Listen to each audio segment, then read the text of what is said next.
दान पावलं वासुदेवाला दान पावलं वासुदेवाला दान पावलं. रामकृष्ण हरी माऊली. तुमचा वासुदेव पुन्हा एकदा तुमचं मनापासून स्वागत करतो तुमच्या लाडक्या कार्यक्रमात गजर कीर्तनाचा सोहळा आनंदाचा. माऊली, आज आपण वारीमध्ये आहोत. काल निवृत्तीनाथांची वारी पालखी आपण बघितलेली आहे. किती तो उत्साह, किती तो आनंद सगळा आपण अनुभवलेला आहे. पण आज देहू येथे जगद्गुरू तुकोबारायांच्या पालखीचा प्रस्थान सोहळा आहे. आपल्याला तो बघायला तिथे जायचं आहे. तर माऊली, वारकऱ्यांचा काय उत्साह आहे आपण त्यांच्याकडून जाणून घेऊया. दान पावलं वासुदेवाला दान पावलं.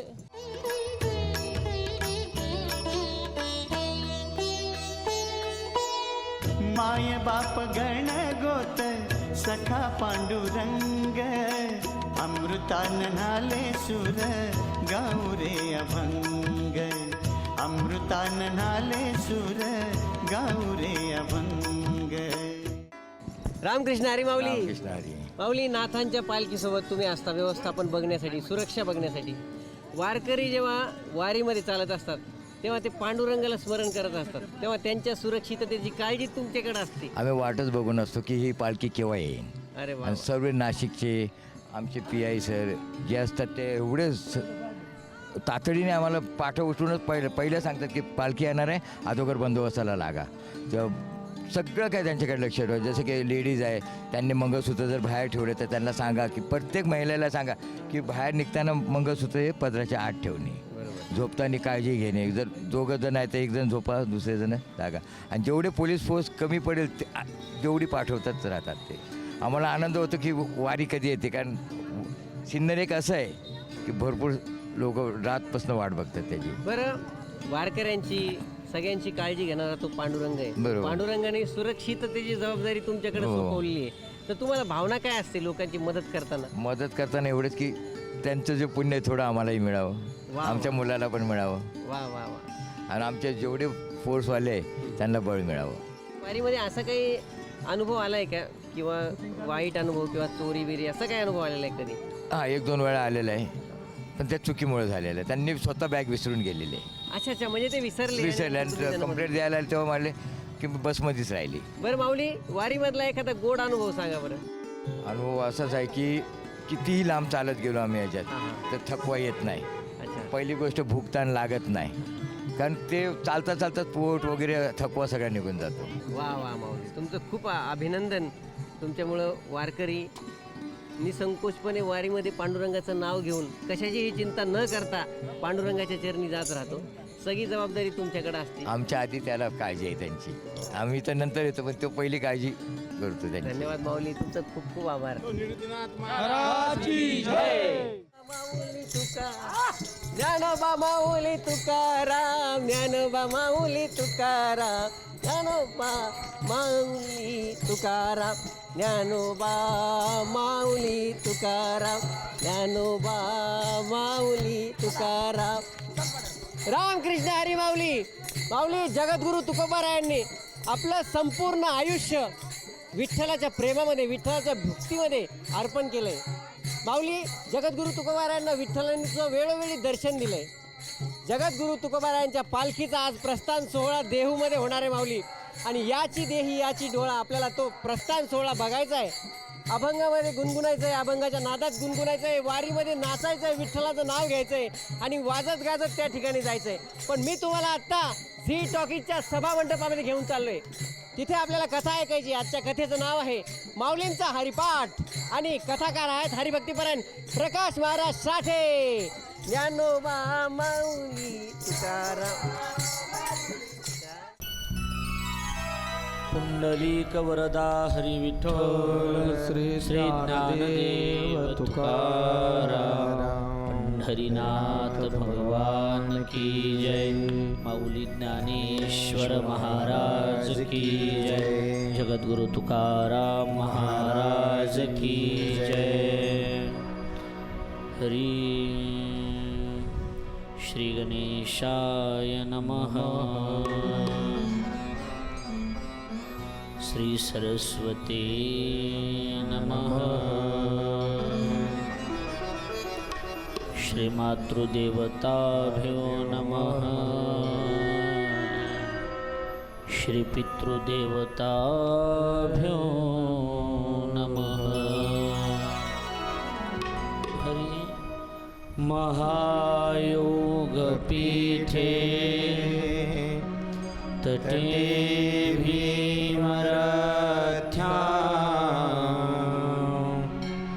वरं पुण्डरीकाय धातुं मुनीन्द्रैः समागत्य तिष्ठं तमानन्दकन्दं परब्रह्मलिङ्गं भजे पाण्डुरङ्गं कलावद्निजीवो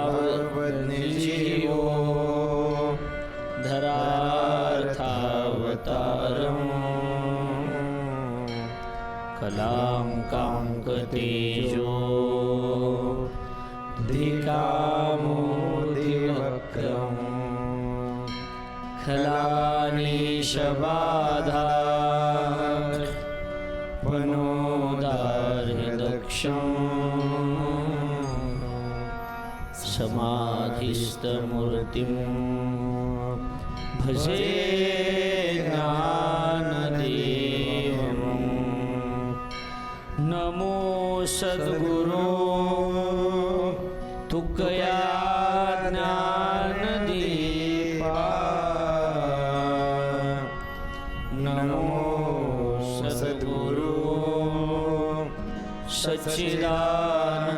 सच्चिदानन्दरूपा नमो सद्गुरो भक्तकल्याणमूर्ति नमो सद्गुरो भास्करा पूर्णकीर्ति वक्रतुण्ड महाकाय सूर्यकोटि समप्रभः निर्विघ्नं कुरु मे देवो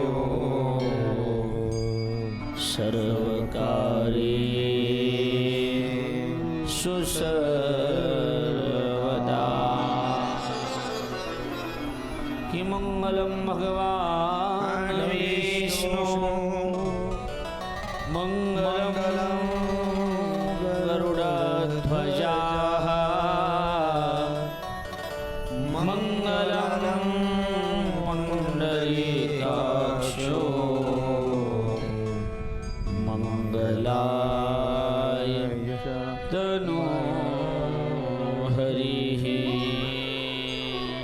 सर्वांनी हातानं टाळी वाजून 2 मिनिटं संकीर्तन करूया नंतर कथा आरंभ होईल ज्ञानदेव तुकाराम ज्ञानदेव तुकाराम ज्ञानदेव तुकाराम ज्ञानदेव तुकाराम जय हो ज्ञानदेव तुकाराम ज्ञानदेव तुकाराम ज्ञानदेव तुकाराम ज्ञानदेव तुकाराम हला हला ज्ञानदेव तुकाराम ज्ञानदेव तुकाराम ज्ञानदेव तुकाराम ज्ञानदेव वा भजन वा ज्ञानदेव तुकाराम ज्ञानदेव तुकाराम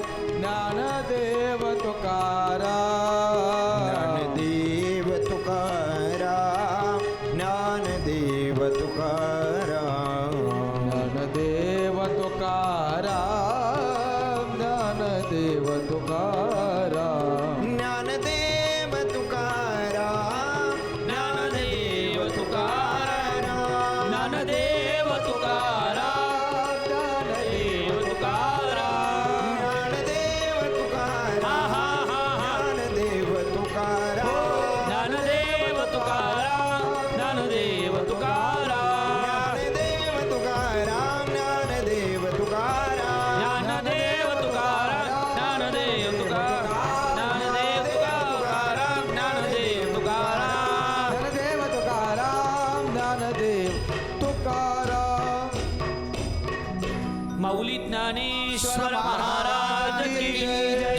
तुकाराम महाराज की जय.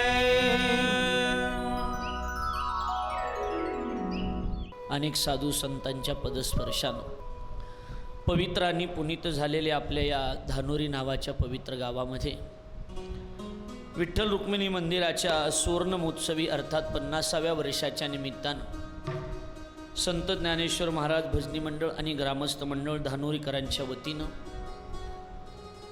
झी टॉकीच्या सौजन्याने आयोजित केलेल्या या मंगलमय माऊलींचा हरिपाठ या विषयाचं चिंतन आपण या ठिकाणी करत आहोत. कालपासून सुरू झालेल्या या माऊलींच्या हरिपाठाचा आजचा हा दुसरा दिवस आहे आणि दुसऱ्या दिवसाच्या निमित्तानं अतिशय प्रेमानं नित्यनेमानं ऐकत असणारे आपण सर्व श्रोते सर्वांना मनापासून धन्यवाद. माऊलींचा हरिपाठ ही विशेष कथा आपण या ठिकाणी घेऊन येतोय की माऊलींनी अनेक ग्रंथ लिहिले, त्याच्यामध्ये माऊलींनी हरिपाठाचं विवरण त्या ठिकाणी केलं गेलेलं आहे आणि त्या हरिपाठाचा विचार करण्याची संधी आज आपल्याला या ठिकाणी प्राप्त होते. हे आपलं परमभाग्य आहे. माऊलींचा हरिपाठ चालू आहे आणि त्याच्यामध्ये महत्त्वाची गोष्ट म्हणजे आज संतश्रेष्ठ देहू निवासी जगद्गुरू श्री संत तुकाराम महाराजांची पालखी आज देहूवरून पंढरपूरकडे तुकोबराय प्रस्थान करतायत. पालखीचं प्रस्थानाचा तो आजचा दिवस आहे. आज हजारो लाखो वारकरी देहूमध्ये दाखल आहेत, आळंदीमध्ये दाखल आहेत, कारण आज तुकोबरायांचं प्रस्थान आहे आणि उद्या माऊलींचं प्रस्थान आहे. आणि त्या तुकोबरायाच्या आणि माऊलीच्या प्रस्थान काळामध्ये जी टॉकीजच्या सौजन्याने आपल्याला ही हरिपाठाचं विवरण ऐकायला मिळतं, ही आपलं परमभाग्य आहे. खरं म्हणजे आळंदी असेल, देहू असेल, ह्या भूमी अतिशय पवित्र भूमी आहे की ज्या भूमीमध्ये तुकोबरायासारखे साधू देहूला जन्माला आले आणि ज्या भूमीमध्ये ज्ञानोबरायासारखे साधू खऱ्या अर्थानं आळंदीला जन्माला आले. त्याच्यावरून लक्षात येतं की आज लाखो वारकरी देहूमध्ये जमा झालेत. आज प्रस्थानच्या निमित्तानं काही वारकरी आळंदीला आलेत. आज त्या आळंदीतली माती घेतात, देहूतली माती घेतात आणि आपल्या कपाळाला लावतात, कारण ती मातीच तेवढी पवित्र आहे. ज्ञानोबराय म्हणतात, भूमीचे मार्दव सांगे कोंबाची लवलव, नाना चार गौरव सुकुली नाचे. ती भूमी पवित्र आहे आणि त्या भूमीमध्ये खऱ्या अर्थानं ही साधू संत जन्माला आले.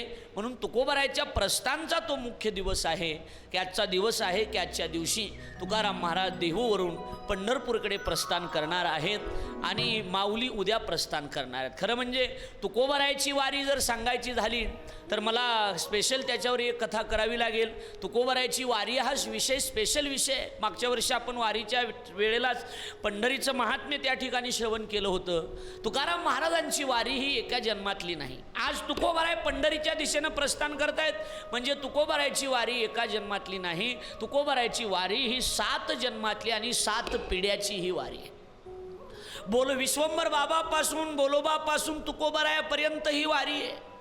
विश्वंभर बाबा थोर भक्त असणारे विश्वंभर बाबा आहेत आणि त्या विश्वंभर बाबाची पासूनची ही परंपरा तुकोबरायापर्यंत आली. माझ्या वडिलाची मेरासी गा देवा, माझ्या वडिलाची मेरासी गा देवा, माझ्या वडिलाची मिरासी गा देवा, माझ्या वडिलाची मिरासी गा देवा. तुझी चरण सेवा पांडुरंगा, तुझी चरण सेवा पांडुरंगा. उपवास पारणे बोला राखीला दार, उपवास पारणे राखीला दार, उपवास पारणे राखीला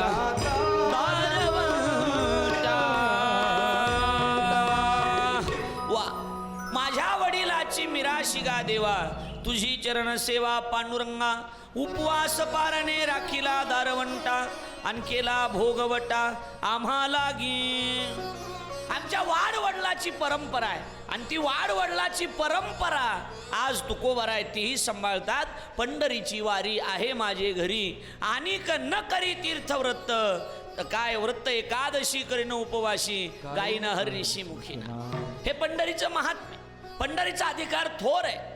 मला माऊलींचा हरिपाठ सांगायचा आहे, पण आजच्या दिवशी तुकोबाराय जर पंढरीच्या दिशेनं जात असतील तर तुकाराम महाराज पंढरीच्या दिशेनं जात असताना पंढरीचं महात्म्यही तेवढं थोर आहे. उद्या माऊलींनी पंढरीच्या दिशेनं निघणार आहेत, त्यांच्याबरोबर हजारो वारकरी आपण पंढरपूरला, लाखो वारकरी पंढरीच्या दिशेनं जाणार आहोत. पंढरीचं महात्म्य थोर आहे. वाराणसी एक मासा, गोदावरी एक दिवसा, पंढरी पाऊल पडी असा ऐसा ठसा नामाचा. वाराणसीला 1 महिना चालल्यावर जेवढं पुण्य मिळतं गोदावरीला एका दिवसात मिळतं, आणि गोदावरीला जेवढं पुण्य एका दिवसात मिळतं तेवढं पुण्य पंढरपूरला चाललो म्हणून पाऊल जरी टाकला तरी तेवढं पुण्य मिळतं. म्हणजे सोपी गोष्ट नाही. पंढरपूरचा महात्म्य सामान्य नाही. पंढरपूरचा अधिकार हा थोर आहे, आणि त्या जगद्गुरु तुकाराम महाराजांचा अधिकारही त्याहीपेक्षा श्रेष्ठ आहे की जगाच्या मालकानं त्यांच्या परंपरेमध्ये विश्वंभर बाबाला पंढरपूरला जाणं झालं नाही, बोलोबाला पंढरपूरला जाणं झालं नाही, तर स्वतः जगाचा मालकच पंढरपूरून देहूला आलेला आहे. पण त्या मूर्त्या ज्या आहेत ना त्या विश्वंभर बाबांनी स्थापन केलेल्या आहेत देहूतल्या, की स्वतः देव देहूमध्ये आलेले.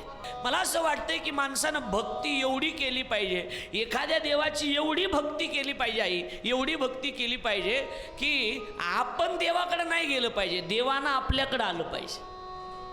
कधीतरी देवानं आपल्याकडे यावं. सावता महाराजांची दिंडी आहे, स्वतः जगाचा मालक पंढरपूरहून आरणला सावता महाराजांना घेण्यासाठी येतात. ज्यावेळेला सगळ्या साधू संतांच्या पालख्या वाखरीला येतात ना त्यावेळेला जगाच्या मालकाचा रथ वाखरीला संतांचं स्वागत करण्यासाठी देव येत असतो. माहिती असेल आपल्याला, कदाचित बघितलं असेल, देव येतो. म्हणजे यांचा अधिकार थोर आहे, आणि अशा अधिकारी साधू जगद्गुरु तुकाराम महाराज आहेत, आणि ते आज पंढरीच्या दिशेनं निघतात. तुकाराम महाराजांच्या चरणावरही आज या हरिपाठ विवरणाच्या निमित्तानं आम्ही नतमस्तक होतो.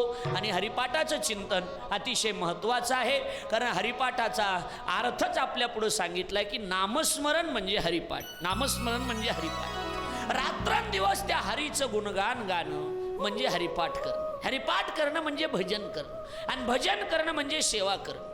भज्यते अनेन यत्तत् भजनम, व्याकरणामध्ये त्याचा अर्थच आहे की भज सेवायाम नावाचा धातुय, म्हणजे भज सेवायाम, सेवा करणे. हरिपाठ हरिपाठ करणे म्हणजे काय? हरिपाठ करणे म्हणजे देवाची सेवा करणे. हरिपाठ म्हणजे देवाची सेवाच आहे. हरिपाठ म्हणजे चांगल्या साड्या घालायच्या, मेकअप करायचं, टाळ वाजवायचा, याला हरिपाठ म्हणत नाही. सेवा या भावनेनं जे केलं जातंय ना त्याला हरिपाठ म्हणतात. बरोबर आहे का नाही? आमचे आता अनेक लोक येतात ना, आमचं भजनी मंडळ आहे, आमचं हरिपाठ मंडळ आहे, बरोबर आहे का नाही? अशा तुमच्यासारख्या सेम साड्या, बरोबर आहे का नाही, सेम गंध लावायचे, सेम चपला, आपलं चपला नसतात वाटतं, बरोबर आहे का नाही? आणि द्यायचं. ठीक आहे, शृंगार जरूर असला पाहिजे, पण तो शृंगार लोकांनी, हरिपाठाला आम्ही शृंगार करून आलं पाहिजे, जरूर आलं पाहिजे, पण लोकांनी बघावं म्हणून नाही, देवानं बघावं म्हणून. आपला शृंगार देवासाठी असावा, आपलं नटणं देवासाठी असावं. नटे भव नाटः, ज्या नटण्यानं देव प्रसन्न होतो असं नटणं असावं ना. लक्षात येते का माझं बोलणं? हा, तुम्ही देवासाठी केलं पाहिजे. आपण जे कार्य करतोय ना ते कार्य भगवंतासाठी असलं पाहिजे. आपलं काय बघा, आपला परमार्थ लोकासाठी जास्त आहे आणि देवासाठी कमी आहे. आम्ही कथा करतो लौकिकासाठी, पण लौकिकासाठी, हरिपाठ हा लौकिकासाठी नाही, हरिपाठ हा अलौकिक दृष्टीनं बघितला जाणार आहे. हरिपाठ म्हणजे अलौकिक आहे. देवाचं नाव हे आगळं वेगळं आहे, ते अलौकिक तत्वामध्ये मोडलं जाते. 3 गोष्टी या जगामध्ये अलौकिक मांडल्यात. हरिपाठाचं चिंतन करत असताना मला 3 गोष्टी अलौकिक दिसल्या. पहिली गोष्ट देव अलौकिक आहे, दुसरी गोष्ट देवाचं नाव अलौकिक आहे, आणि तिसरी गोष्ट देवमान्य संत महात्मे अलौकिक आहे. 3 लोक अलौकिक आहे. मी ज्यावेळेला हरिपाठाचं चिंतन केलं त्यावेळेला मला या 3 गोष्टी सापडल्या. देव अलौकिक आहे, संत अलौकिक आहेत, आणि त्या संतांचं नाव अलौकिक आहे. आणि आमची कथा, आमची वारी, आमचा हरिपाठ म्हणजे या 3 गुणाचा संगम आहे. कथा त्रिवेणी संगम, देव भक्तानी नाम. हेथीचे उत्तम, हे उत्तम आहे, हे उत्तम आहे. देव, भक्त आणि नाम, हे 3 गोष्टी अलौकिक आहेत. हरिपाठ हे अलौकिक तत्व आहे. नामस्मरण आहे, अलौकिक आहे. तुम्ही म्हणाल महाराज अलौकिक आणि लौकिक यातला फरक जर आम्हाला सांगितलं तर बरं पडेल. हरिपाठात त्याचं चिंतन आहे. आम्हाला माऊलींनीच हरिपाठात शिकवलं अलौकिक कशाला म्हणतात आणि लौकिक कशाला म्हणतात. तुमचा आमचा जो परमार्थ चाललाय ना गुरुजी, तो आपला सगळा परमार्थ हा लौकिकासाठी आहे. कशासाठी आहे? लौकिकासाठी आहे. आपण चांगले दिसलो पाहिजे, आपण मस्त दिसलो पाहिजे, लोकांनी आपलं कौतुक केलं पाहिजे. कौतुक या शब्दाचा अर्थच लौकिक होतो. बल बोलणं कळतंय का माझं भाऊ? लक्षात येते? कौतुक करणे म्हणजे काय? लौकिक जगापुढं मांडणं. आम्ही असे आहेत, आम्ही तसे आहेत. पण संतांनी कधी देवापुढं लौकिक मांडलं नाही. संत अलौकिक आहे. पहिली गोष्ट, देव अलौकिक आहे. देव का अलौकिक आहे? तर अलौकिक कशाला म्हणतात? माऊलीने हरिपाठामध्ये त्याचं चिंतन केलं. लौकिक जगाला ज्याची किंमत कळत नाही त्याला अलौकिक म्हणतात. एक. दुसरी गोष्ट, पंचमहाभूतामध्ये जे तत्व अडकत नाही त्याला अलौकिक म्हणतात. दोन. आणि काळाची सत्ता त्याच्यावर चालत नाही म्हणून त्याला अलौकिक म्हणतात. तीन. आणि या तिन्ही गोष्टी हरिपाठानं आपल्याला शिकवल्या. सांगेन मी, देव का अलौकिक आहे? आपल्याला हरिपाठाचा नंबर 3 आहे. देव का अलौकिक आहे? तर देव का अलौकिक आहे त्याचं कारण एकच आहे की देवाची किंमत लोकाला कळत, बोला ना, लोकाला कळत नाही. कुठं कळते? आणि जर कळाली असती तर लोकांनी सगळेच लोक कथेला आले असते ना. लक्षात येते का माझं बोलणं? लय कळत नाही. आणि जर कळाली असती तर संतांना तुकोबरायाला लोकांच्या दारा जावं लागलं आणि म्हणावं लागलं, देव घ्या कोणी, देव घ्या कोणी, आयता आला घर पुसोनी, आयता आला घर पुसोनी, देव न लगे, देव न लगे, देव न लगे, देव न लगे, हो देव न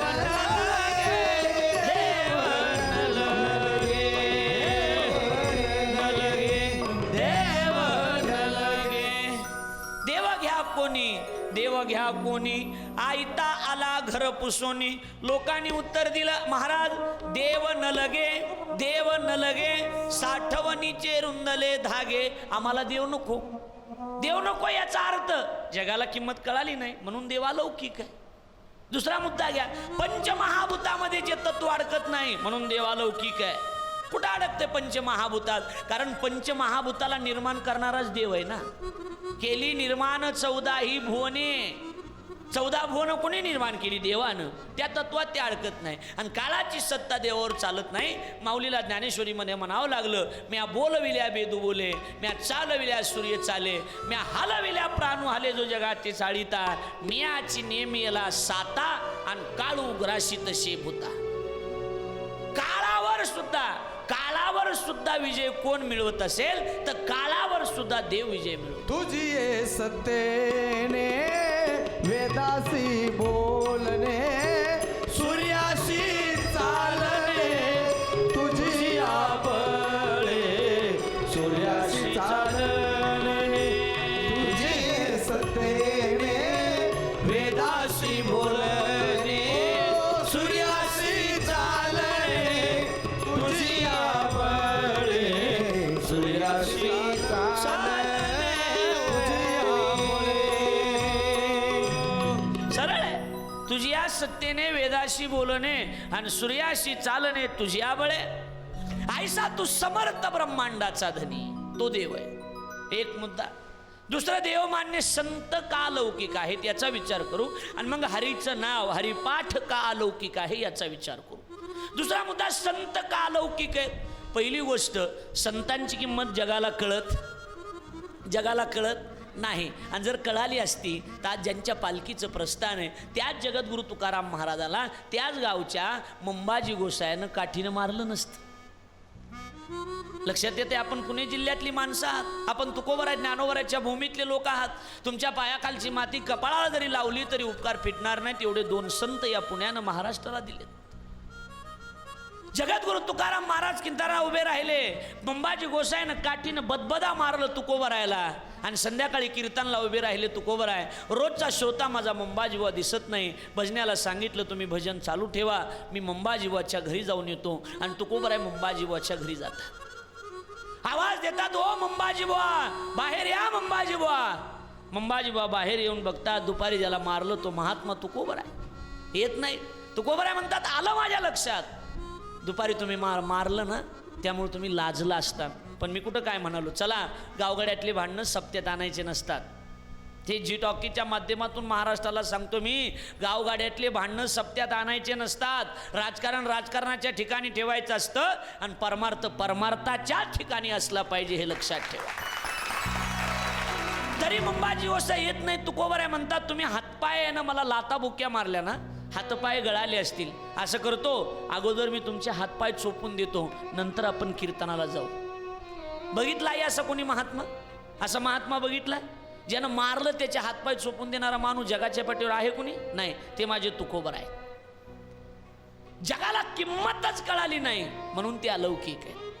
मला असं वाटतंय की जगाला किंमत जर कळाली असती तर नाथ महाराजाच्या अंगावर 108 वेळेला येऊन थुंकलाच नसता. जगाला जर किंमत कळाली असती तर माऊलीला एवढा त्रास झालाच नसता. जगाला किंमत कळत नाही म्हणून तर संत अलौकिक आहे. खरं म्हणजे माऊलींना जर त्रास झालाच नसता तर एखाद्या वेळेला हरिपाठाची निर्मिती झाली नसती. संघर्ष केल्याशिवाय या जगामध्ये कुठलीच गोष्ट मिळत नाही, हे माऊलीने आपल्याला शिकवलंय. ज्ञानोबारायांनी शिकवलंय आपल्याला की बाबा, येणाऱ्या काळामध्ये तुम्हाला संघर्ष करावा लागेल. एक भाकर जरी खायची असली ना, एका भाकरी सुद्धा संघर्ष करावा लागेल तुम्हाला. फुकट या जगात काहीच मिळणार नाही दादा. आपल्याला वाटेल की आयतं भेटलं पाहिजे, घरी बसून भेटलं पाहिजे, काहीच भेटत नसतंय. त्यासाठी कष्ट करावं लागतात. आणि या जगात कशालाही चॅलेंज आहे, पण कष्टाला पर्याय नाही. कष्ट करावंच लागेल, नीतिमत्तेनं वागावंच लागेल. हे तर ज्ञानोबारांनी शिकवलंय आपल्याला.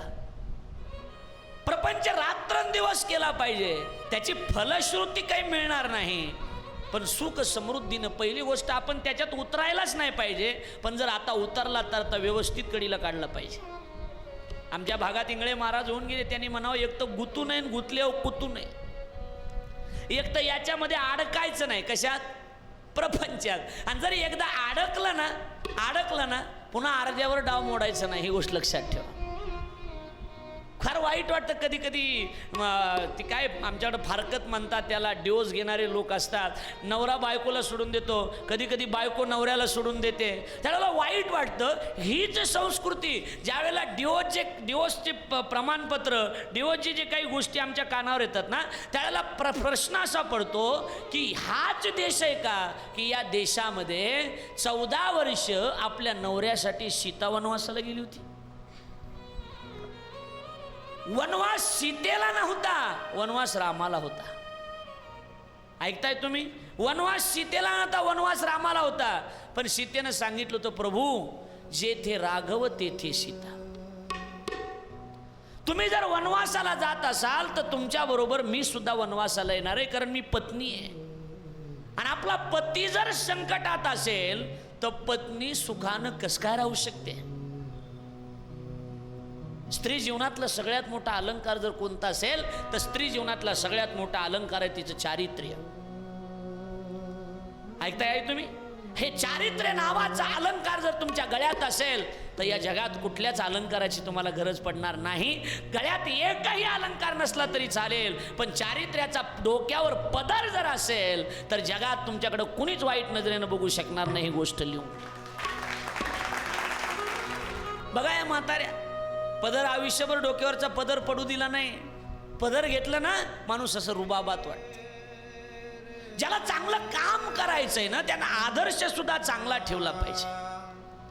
बरेच लोक म्हणतात, महाराज आम्ही पुण्यामध्ये राहतो, आम्ही मुंबईमध्ये राहतो, संस्कृती बदलली आहे. आपण शहरामध्ये राहायला गेलो म्हणजे आपण धर्म बदललाय असं अजिबात नाही. मला असं वाटतंय, शिकलेले असू, स्टँडर्ड असू, एखाद्या वेळेला कलेक्टर असा, डॉक्टर असा, पण डॉक्टर बाई जर पेशंट तपासायला डोक्यावर पदर घेऊन येत असेल तर हा आदर्श महाराष्ट्राच्या पुढे असेल. एखादी कलेक्टर बाई जर डोक्यावर पदर घेऊन कामाला येत असेल तर मला असं वाटतंय हा आदर्श महाराष्ट्रापुढे असेल. हाच आदर्श महाराष्ट्राच्या माजी राष्ट्रपती प्रतिभा पाटलांनी आपल्याला दिला आहे. आपण जीवन कसं जगतो याला अर्थ आहे. संतांचे अभंग, ज्ञानोबाराचे अभंग, तुकोबाराचे अभंग, ज्ञानोबाराच्या ओव्या हेच शिकवतात आपल्याला. नीतीनं वागलं पाहिजे, धर्मानं वागलं पाहिजे हे शिकवतायत. आज कथा कीर्तनामधून प्रबोधनाची गरज का पडते? त्याचं कारण संस्कृती बदलली आहे. संतांचं महत्व जगाला कळालं नाही म्हणून ते अलौकिक आहेत. पंचमहाभूतामध्ये संत अडकत नाहीत म्हणून ते अलौकिक आहेत. मला वाटतंय संत श्रेष्ठ ज्ञानेश्वर महाराजांनी जलसमाधी घेऊन जल या तत्वाला जिंकलं. तुकाराम महाराजांनी वैकुंठ गमन करून आकाश या तत्वाला जिंकलं. मला असं वाटतंय या कुठल्याच तत्वामध्ये संत कधी अडकत नाहीत, कारण पंचमहाभूताला यांनी जिंकलेलं आहे म्हणून ते अलौकिक आहे. आणि काळाची सत्ता त्याच्यावर चालत नाही. त्याला प्रसिद्ध प्रमाणे जगा काळ खाय आम्ही माथा दिली पाय.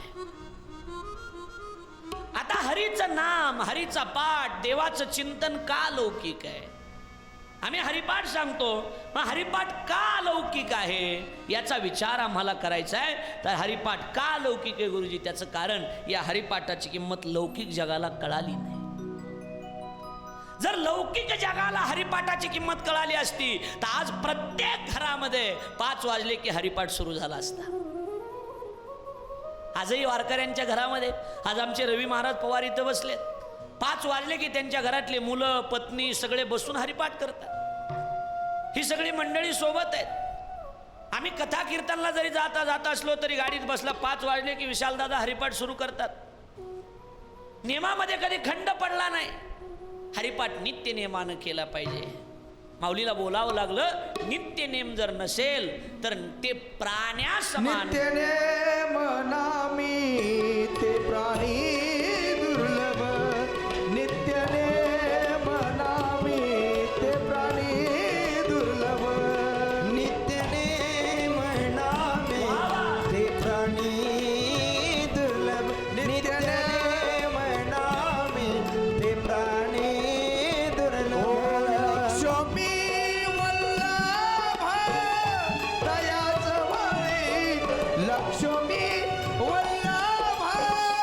दयाच वळी. हरिमुखे म्हणा, हरिमुखे म्हणा, हरिमुखे म्हणा, हरिमुखे म्हणा, हरिमुखे म्हणा, हरिमुखे म्हणा, हरिमुखे म्हणा, हरिमुखे म्हणा.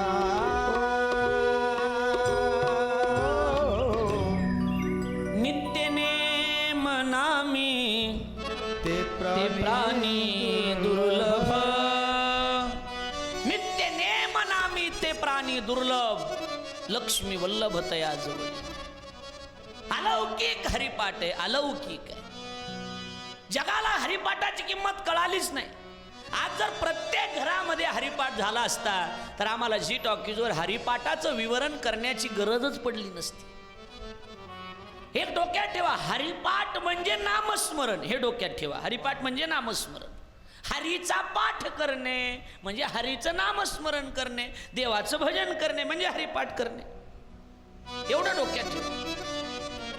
लौकिक जगाला हरिपाठाची किंमत कळत नाही म्हणून हरिपाठ अलौकिक आहे. पंचमहाभूतामध्ये हरिपाठ अडकत नाही. मला असं वाटतं या जगामध्ये सर्वात व्यापक आप आहे. आपापेक्षा व्यापक तेज आहे. तेजापेक्षा व्यापक वायू आहे. वायूपेक्षा व्यापक आकाश आहे. आणि आमचा हरिपाठ आकाशापेक्षाही व्यापक आहे. गगनाहुनी वाढ नाम आहे. गगनाहुनी वाढ नाम आहे. हे गगनाहुनी वाढ नाम आहे. गगनाहुनी वाढ नाम आहे. ज्ञानदेव पुषे निवृत्तीसी चाल. गगनाहुनी वाढ नाम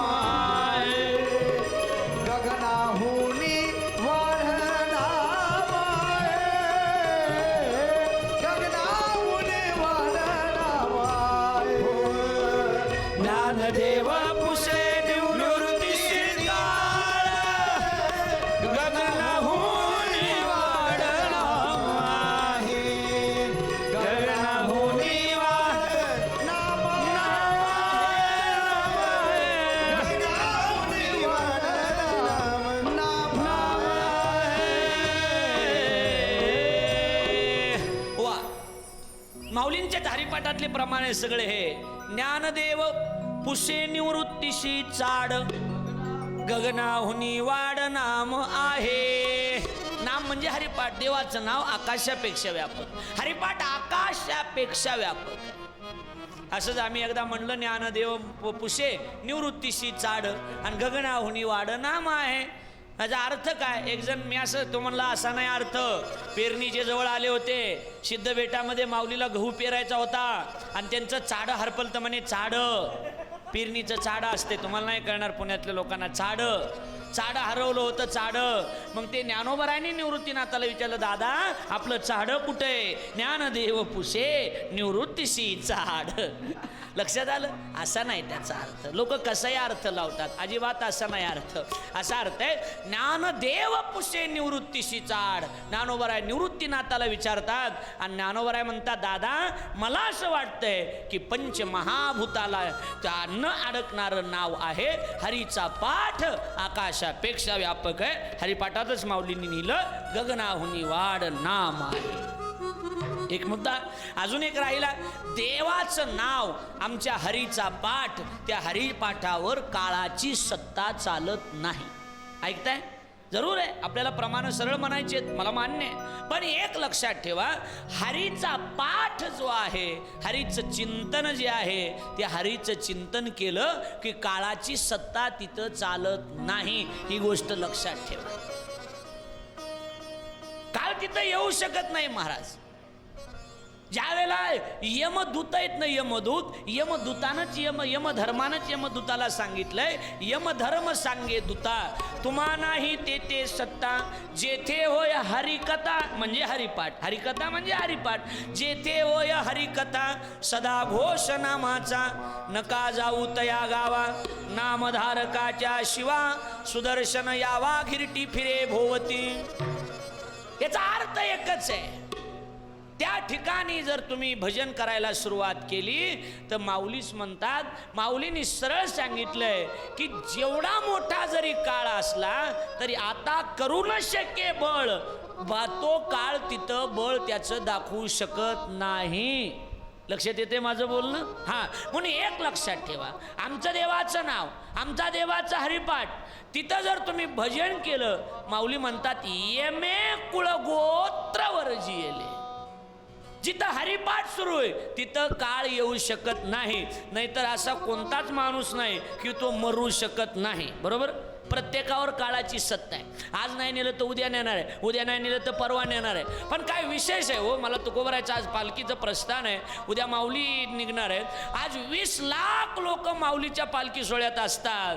पण 20 लाख लोक जरी असले तरी कुठं झोपतात, कुठं जेवतात, काय होतं हे कुणालाच माहीत नाही. हे फक्त पांडुरंगाला माहिती आहे. कसं होतंय माहीत नाही, पण जगाचा मालक सगळं करून घेतोय. किती लोक असतात बघा ना सोहळ्यामध्ये, एवढे लोक असतात, आपण गणितही करू शकत नाही. कुठं झोपत असतील, कुठं जेवत असतील, त्यांची व्यवस्था कशी होत असेल त्याचा अंदाज नाही, त्याचं गणित नाही. पण एकही माणूस उपवासी नाही. रोज पाऊस आहे, रोज वार आहे, पण एकाचाही मृत्यू नाही. स्त्री पुरुष सोबत आहेत, पण असं ऐकलं नाही की एखाद्या वारकऱ्याने एखाद्या स्त्रीचा हात धरला. अजिबात नाही. माऊली चला, माऊली चला, माऊली चला, माऊली पुढं वा, माऊली इकडं चला, माऊली तिकडं चला. माऊली हा शब्द मायेचं अंतकरण दाखवणारा शब्द. माऊली म्हणजे माय. एखादी 20 वर्षाची तरुण स्त्री जरी दिसली आणि तिला जरी तुम्ही माऊली म्हणलात ना, तरी अंतकरणातले काम क्रोधादी विकार त्या ठिकाणी खंडन केलं जातं. म्हणून तर ज्ञानोबाराय पुरुष असून सुद्धा ज्ञानोबारायला उपमा माऊलींची. तो माऊली हुनी मवाळ, हो तू माऊली हुनी मवाळ, तू माऊली हुनी मवाळ, तू माऊली हुनी मवाळ. चंद्राहुनी शीतळ, चंद्राहुनी शीतळ, चंद्राहुनी शीतळ, चंद्राहुनी शीतळ, पाणी याहुनी पातळ, कल्लो